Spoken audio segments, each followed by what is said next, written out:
Hauka, Memiyuta Menue, Rick Chavolla, Kumiyai, Ipai.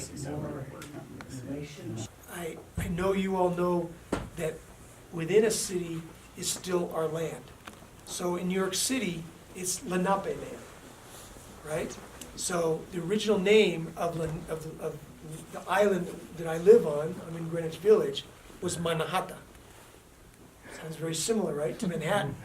So Manhattan is a derivative of the Lenape name for Manhattan, which is then Manhattan. And then, of course, the Dutch arrived and somehow interpreted a gift-giving process that we as indigenous people always partake in when new arrivals come as transactional. And so they suddenly believed they owned the island, right? And that's a misunderstanding that frequently happens because, and I always say this, and it simplifies it to some extent, but it really gets to the essence of the truth. We are relational, and many of the settlers who arrived here from European countries were transactional. So they believed if something was exchanged, it wasn't to build relations, it was to pursue commerce. It was to buy. Whereas we had no conception of that. We exchanged, we gifted each other, and if you want to say our economy, I don't like to even say that, it's our life ways are such that we were always gifting one another.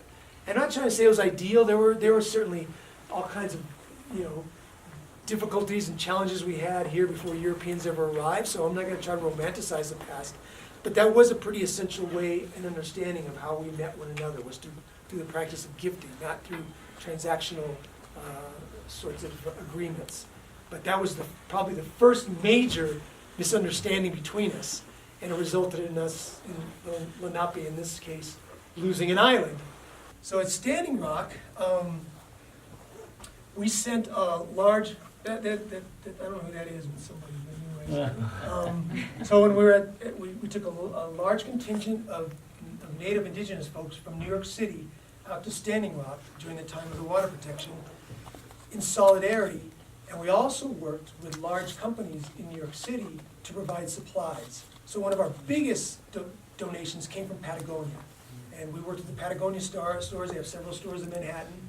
They wanted to be supportive. It was certainly a time when they were really ramping up their connection and their support of environmental issues, as they always have, but specifically around what was happening in Indian country.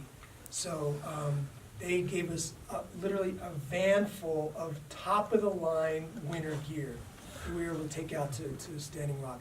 And when we got there, the end of November, just before it gets really cold, right? It was very welcomed. It was something that was people took out. People, we were finding ways to distribute, what we could. And then so we spent a couple weeks there. And after that experience, we thought to ourselves, how can we bring our support for water protectors back to New York City? And it's pretty obvious. What can we do? Where does the money come from to finance these pipelines? Banks in New York City. New York. Wall Street. Exactly. And the buck stops with us in New York City. So we decided as indigenous people, we could come back to New York City and we could get involved in the divestment movement. And one of the best places to start, because we felt it was very visible and it was a lot of money, was getting the city of New York to start divesting from these banks. So when we came back from Standing Rock, we gave a series of talks, and we tried to organize people. This is one of our mini talks at the community house. We tried to organize people around the divestment of monies from these pipeline funders. At the time, the largest investor was Wells Fargo.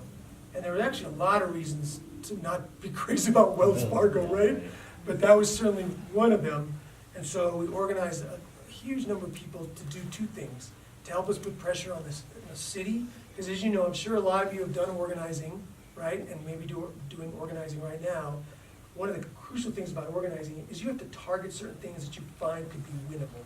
If you just go out and say, let's get every bank on earth to divest all their money from all the pipelines everywhere, it's not something you're ever going to achieve.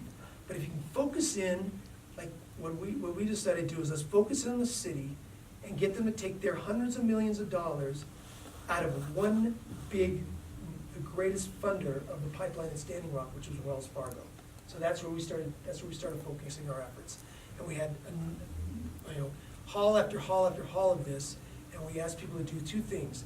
Help us do that by coming to all of our actions, to writing letters, to putting pressure in whatever way they could on the city, on de Blasio. There ended up being people who actually knew people within the de Blasio administration, which happens when you bring people together. There's people who have varying levels of connections around these things. We asked people to take their own personal money out of Wells Fargo's and some of the other big financiers of Standing Rock, which we would have days in which we would explain to people, and this might have been one of them. If it wasn't, there were other ones. We'd bring lots of people together, and people who did have their investments in some of these banks, we would explain how to divest from them personally. Because sometimes it's not that simple, as you know.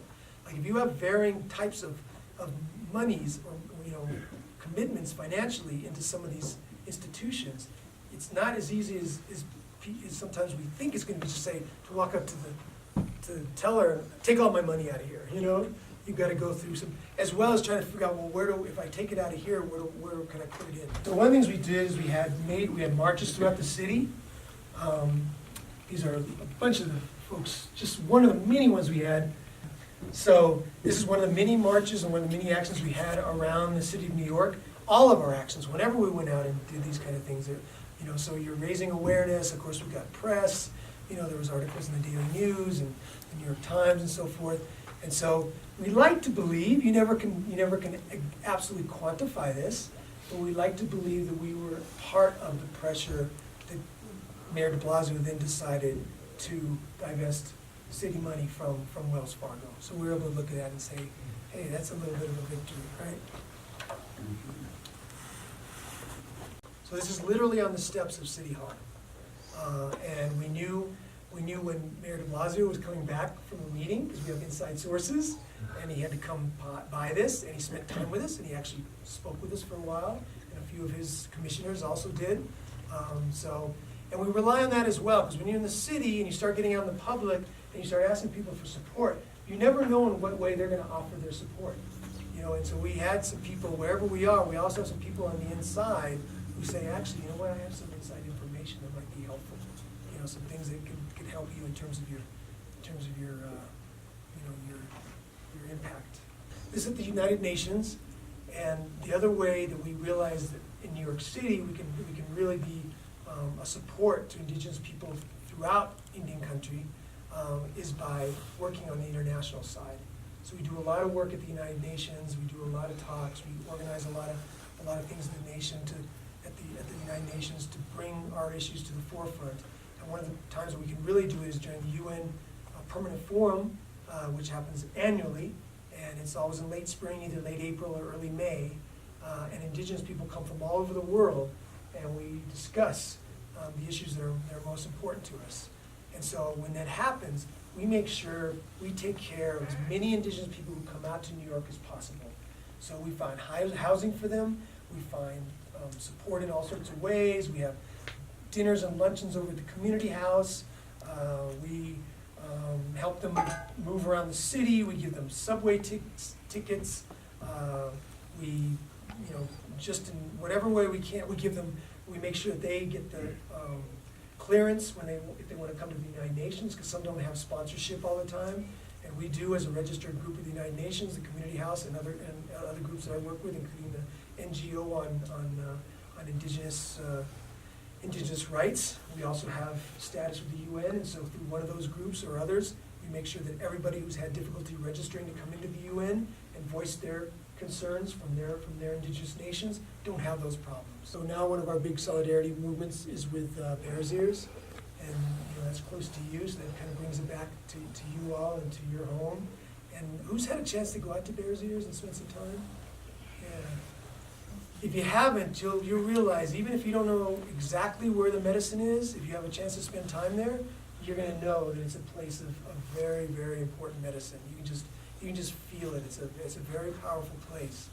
And not to get too political, but this particular guy who's in the White House now, as you know, reduced the size of a historic agreement that was made between 5 tribal nations and President Obama to make this a protected area through the National Monument System, right, through the National Park Service. And I say this all the time, but I like to remind people that it is, in fact, very historic in a number of ways. First of all, those five tribal nations had never really quite done work like that together. You know, so for them to come together and determine a goal like this around a national monument being preserved is very, very unique and very historic. The other is that at no time has the U.S. government and tribal nations come to an equal partnership to protect a land through the Park Service.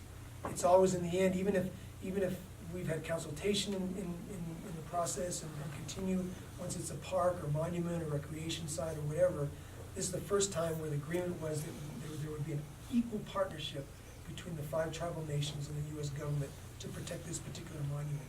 So the fact that now it's being threatened in the way it is, and I'm sure you all know the history of that area. There were extractive industries of all sorts all through the Bears Ears area.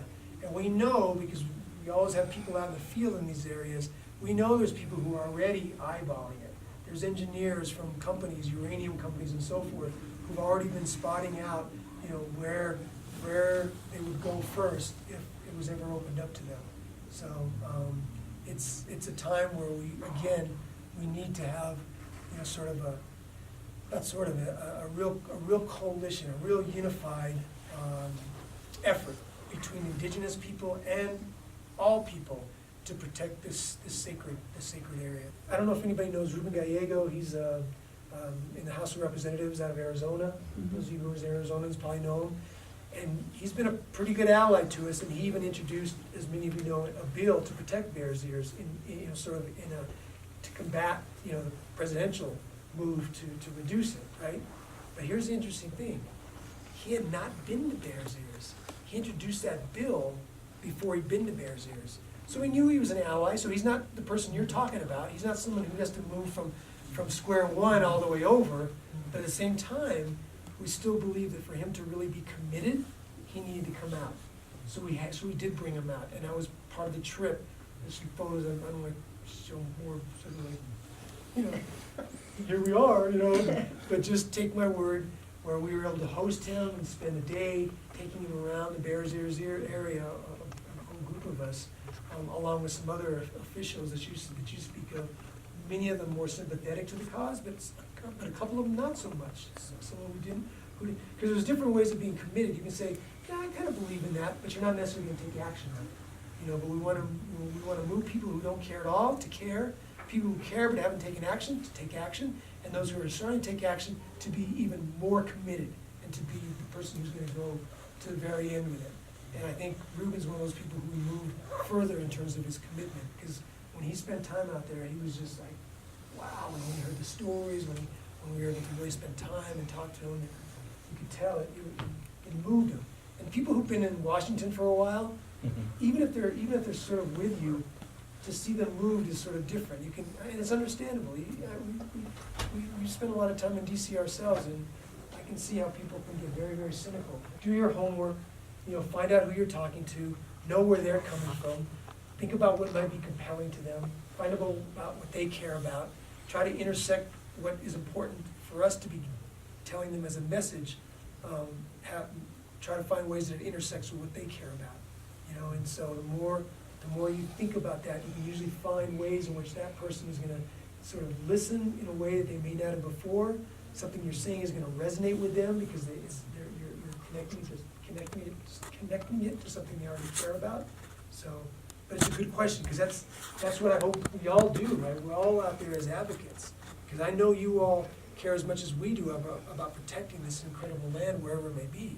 So yeah, the question you asked becomes a very essential one. How do we convince people? How do we move other people who are not as committed as we are around protecting this land, around protecting, you know, our Mother Earth, and getting them to that place where they are? So, thank you.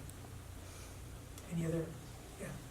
I have a question. Just I'd love to hear more about your childhood, or about how you got interested, how you ended up running the community house, and, you know, yeah, where you Oh my gosh. Well, Kiddo, when you connected with the land as a kiddo.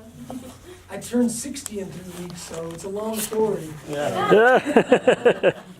When I was 3, no, I'm not going to take you through all that. I'll make it brief. It's through my mother, because my mother's Kumeyaay, and she's from the San Pasqual Reservation outside San Diego. And she's the one who always took us to the land. She's the one who told us the stories. She's the one who made sure we understood our connection to the land and our values. And you showed the acorns. We're acorn people, as you probably know. A lot of people in California are acorn people, right? And by that I mean it was an essential part of our life. And there's a process we go by to which we blanch and get the nut ready to turn to a flower and then an edible, which we've been doing for thousands of years. And as we do that, as our relatives, our family does that, that's when you tell stories, and you're in the process of doing something with the land. It's not just, hey, let's chop up this and throw it in the oven or whatever, You're going through this very long process where you're praying over it, you're giving blessings to what it's providing to you from the land, in this case acorns, and you're making it something that is going to nourish you in more ways than one. In fact, the entire process is nourishing. So that's when you really come to understand how nourishing the land is, and everybody has stories like that. All tribal nations have ways in which they not only are in the place, but they have that kind of relation where they go through this process with the land of building that relation and understanding how it nourishes them, And the other is that for us, a big part of our connection to the land is through our origin stories. So we talk about where we came as a people, and it's always from just the heart of the land. It's so much I don't even know how to explain it. It's just in the spirit of the land that where all your people came from, and the stories are very, very long, so you understand them through all sorts of ways in which the people came of that land, we came of that land, so you're not looking to, and I don't know, and this is meant to be I don't mean this to be offensive to anybody who's of these other faiths, but it's not kind of like, well, one of these days I gotta get to Bethlehem and find out where our spirituality began. Or we gotta get to Mecca and get to where our spirituality began. Our spirituality begins, in our home right here, wherever it may be, within these lands we are in all the time. And so when you have that kind of connection, then you know that's gotta be the way you live your life,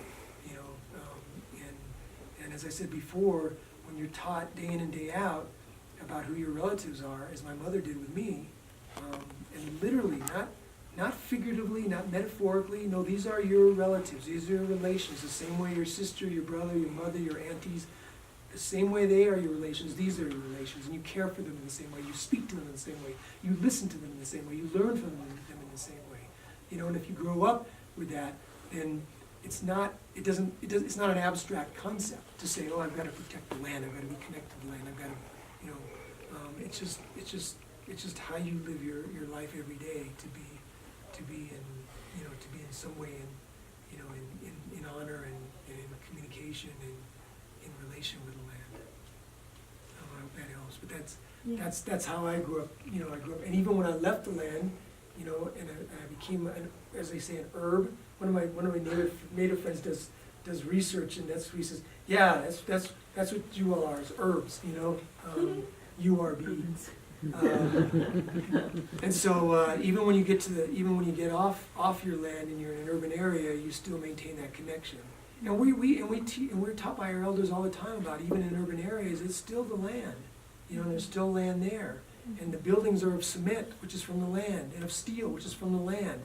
And there's aquifers underneath, running as they always have, and there's rivers, and in the case of New York, rivers, the Hudson and East, and the East River, and the ocean, and so it's all still there. It's all still there, and so you have to maintain that connection to that. And when I go, I do my prayers at the river, and you know, and water's the most sacred, and it's, no matter where you are, you just remember that, you remember whose land you're on, you acknowledge the land you're on, as in our case, Lenape, or if you go out into Long Island, the Shinnecock, or if you go upstate, the Haudenosaunee, you know, and you're always aware as a Native person of whose land you're on. Actually, whether you're in an urban area or not, you know, you'll move off what we call a red road, you know, and the red road is a way you try to maintain your connection to your ancestors and to your elders and to your nativeness in every way. And sometimes, you know, you definitely veer off. I know I've veered off the red road, and the thing is that it doesn't matter how far you go or how much you veer, your elders and your ancestors are always there. They're always there for you. You can always go back, and the teachings are always there. The teachings are always there, and you know the teachings, and you have those in you, you know, and a lot of times you have to just reach back into that and bring them to your own way of life again. But you do that. And the other way is just a very practical way, which we do at the community house. We bring each other together. We're very communal people, right? And so one of the ways we lose the red road is when we become separated and we feel like we're alone, we're on our own. And that's when we start to lose sight of what we need to be doing in terms of ceremony, in terms of prayer, in terms of, you know, listening to our elders and our ancestors and all our relations. We typically are more likely to do that when we're starting to feel alone, or very removed from our community, you know, which is exactly what they do with the boarding schools. You know, when my mother, and I do use the word abducted, I don't mince words. When my mom was abducted from her land, from her reservation, she lost touch with so much. Our people lost touch with their families, with their communities, and that was the idea. They wanted to isolate us. But you know what? Lo and behold, we were put into boarding schools, and we actually found each other again. And you'll hear stories of a lot of people who went to boarding schools, and they formed really, really close relationships and got through that trauma with each other and continued to work with each other long after the boarding school time. And a lot of our leaders who did all sorts of amazing things, like started our tribal colleges, or you know, have done all sorts of incredible things for our sovereignty and the protecting of our sovereignty and our treaty rights and so forth. They work with one another, and where they first met was in those boarding schools, and would find ways to strengthen ourselves once again and get back to the way we live and get back to our ceremony and get back to you know, leading our lives the way we know our elders and ancestors have prayed that we will, and how the 7 generations to come need us to, right? Because that's the other part, is when we understand responsibility, because a fundamental part of being Indigenous, and I think being human in general, is a sense of responsibility.